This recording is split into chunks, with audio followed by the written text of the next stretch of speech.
అది రాజకీయ రంగమే కావచ్చు, వ్యాపారమే కావచ్చు, పరిశ్రమలే కావచ్చు, ఇతరత్ర ఏ రంగంలోనైనా కానీ వస్తున్నటువంటి మార్పులను గమనిస్తూ దానికి అనుగుణంగా మనం తయారై ముందుకెళ్ళినప్పుడే ఎదిగే అవకాశం వస్తుంది. ఇది పోటీ ప్రపంచంలో ఉన్నాం. గ్లోబలైజేషన్ నడుస్తున్నటువంటి దాంట్లో అనేకమైనటువంటి మార్పులు వస్తున్నాయి.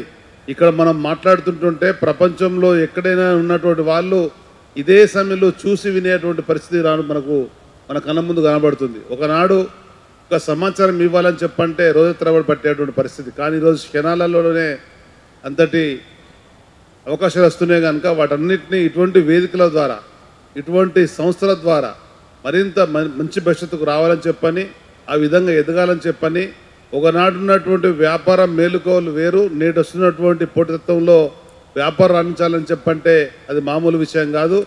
అది ఒక సంఘపరంగా వేదిక ఏర్పాటు చేసుకొని పద్మశాలులు ఉండేటువంటి వ్యాపారవేత్తలు ఒక వేదిక మీదకి వచ్చేసి వివిధ వ్యాపారస్తున్నటువంటి అందరూ కూడా వ్యాపారంలో ఎదగాలని చెప్పని, ఆ ఎదుగుదలకు మనకుగా తోడు కావాలని చెప్పనేటువంటి సత్సంకల్పం మనస్ఫూర్తిగా విజయవంతం కావాలని చెప్పని మనసారా కోరుకుంటూ, మరి మీతో పాటు కలిసి అవకాశం ఇచ్చినటువంటి నిర్వాహకులకు సోదరుడు శ్రీనివాస్ గారికి ప్రత్యేకమైన ధన్యవాదాలు, కృతజ్ఞతలు. జై హింద్, జై తెలంగాణ, జై పద్మశాలి, జై మార్కండేయ.